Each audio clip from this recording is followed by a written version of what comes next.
que sea que ande presidente de la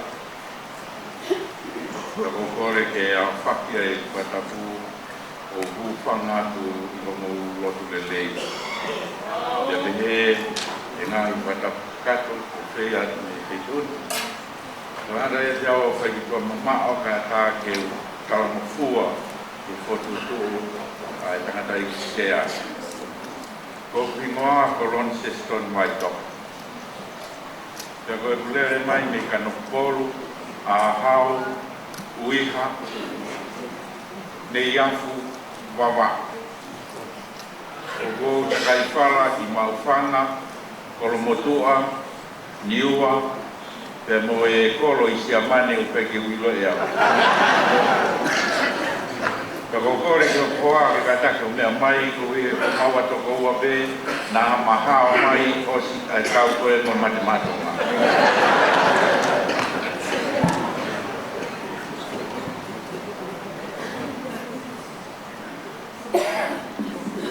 Kanak mo te o mea mai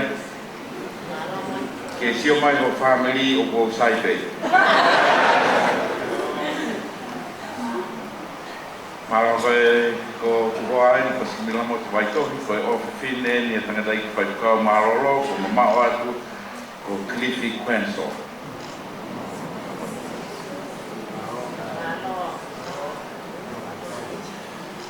Na ia e talawou na e toki ki whakinima whaifukau i Australia. Ka gane uraku fofua malanga he ne potu ngā ue. Ka ne laka mai koe o koe ke pehe whoke kau whaifukau fōuia a New Zealand pia mo Amerika. Ko Australia o pehe. O kunau sekia whakalau maari.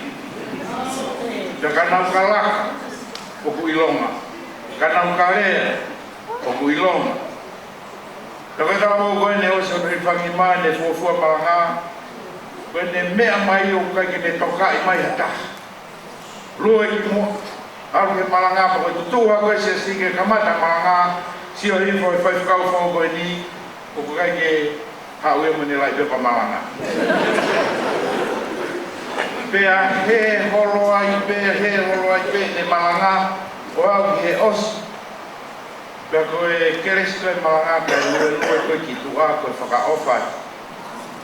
O kutaha hake ki whina eki waiwai i pālangi me o ki e matapaa ki tua o peheange ki ai. Koe kau, ka pauna ke hau aki ho alu, te ke alu aki ho hau. Tea, ko kore whamore atu, na kai a whakahinga tō o ngā whakamuri. O maulere mai moea, o kai ke whiunga ea, pa meanga homo meange, taine presidente. Ka wafe mua ke tari, ai whakatangi a taine presidente.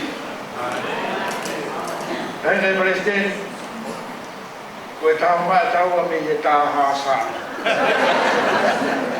Te koe kulere mai me Australia, o kui kai ke whakafofonga e au ai United. Ka koe ui o kui heni a hoku kure.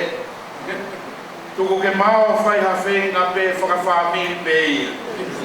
Ke tokoni mai ke whai whakaulo ku whare ia, ke tari aki ai whakatangi me he whakatonga. Taini Presidenti, ko mawhana he rea nare whai. Ka manatu ki he rea a Profesa Everi Hauofa. Do not be defined by the smallness of our islands, but by the largeness of your ocean.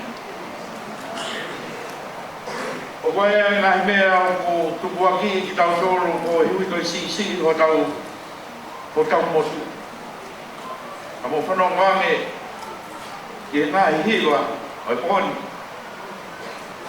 O whea whentu i mamani e toi lahi hange. I whātātanga o tau whai.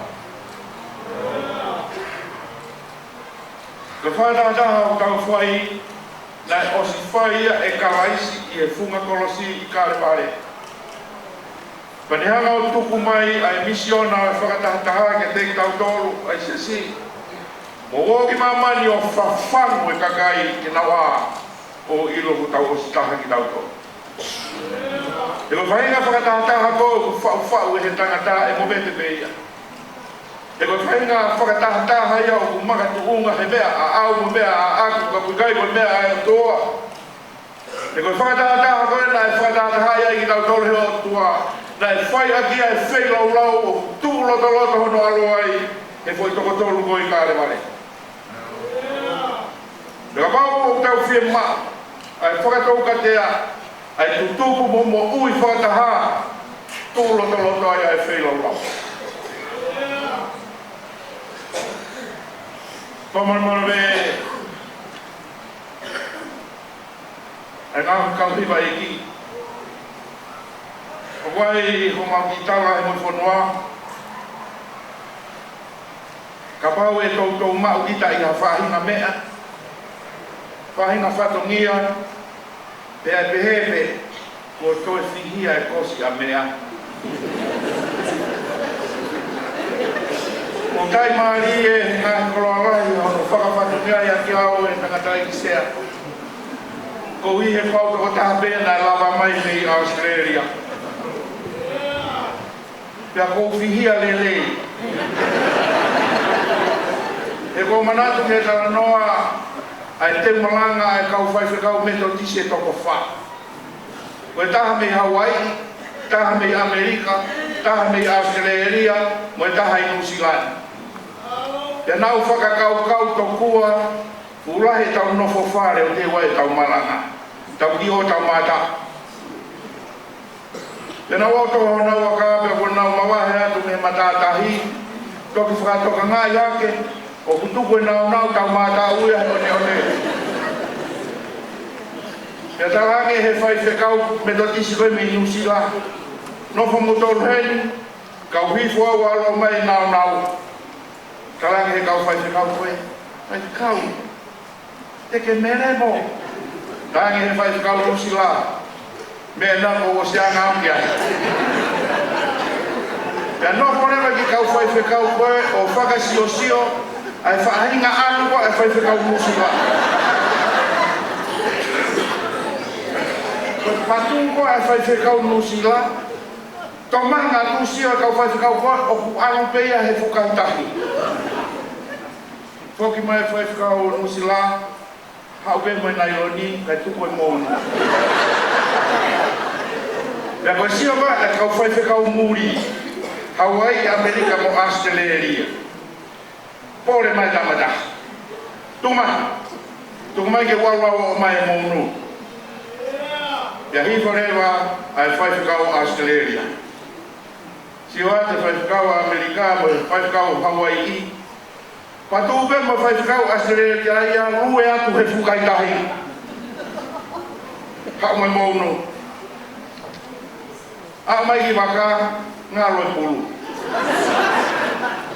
Talangere wa e whai whekau Hawaii. Tuku ke waroa. Mea tatau koko. Alu pe he fukai tahi. Kai tau tu me whai whekau Amerika he. Toa ke malama koe. Koki mai e whai whekau Hawaii.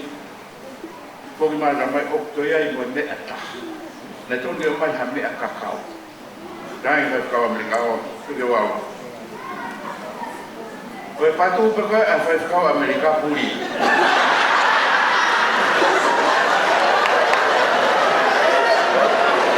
Ia koe ne ahake. Ne ahake o wala mai e kau whai whekau koe o fisi atu. Peha ke whai whekau Amerika. Ni aka whewhe ho mourue a motau he whukai tahi. Kau bibiku au he tawhai koe. Talange he kau whai whekau koe. Kai ke sinaki e ke mai. Ke mautala ko feitua mamaha.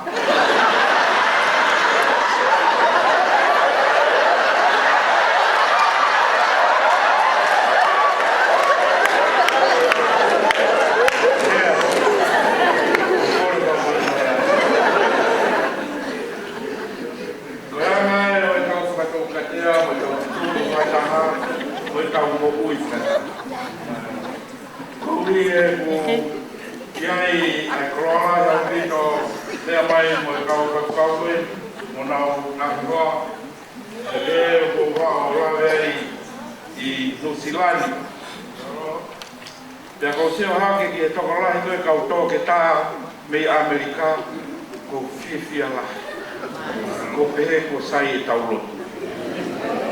Ka manatu ki e talanoa i ki motua mei āhau. Ka mokua peke talanoa kia e kokoloia e whae.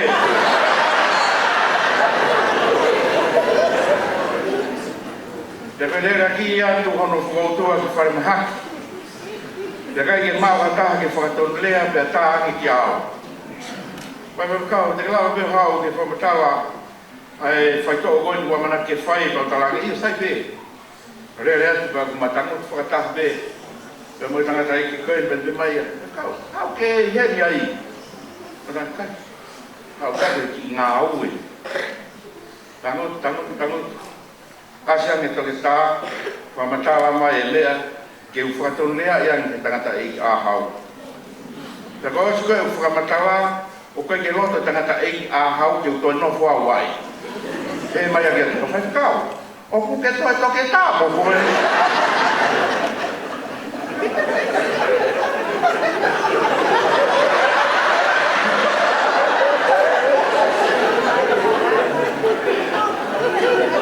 Sea, ko fia la ye buka o to taha mai mi asta ne. Ko wa ya to be de mo dolo ai nga ka pima. Ko kore fo kia tonga fa kore mai me aifi. Ka ba ya be ya fi ma la hi Australia ia. Ko ka pima. O mau underrepresented in siasi e lotu mo pule anga mo ngahi mea koe o ku aonga. Ka mau overrepresented i e ngahi pilisone. Te ngawe mai au pito o toi ke whai ene president tau lotu, mo lotu a me pe ai ngau e mau lotu ai ko hoku pui tua o ku mea i pe ni ihi o whakatoko whakau ko systematics. Ka taku toko a pehe o maurawa i hono whatu tolo holo ngahi toka te rine o whahi ua e fulufulu i ulu. Toko hui ngai a mea o pehe ai roku.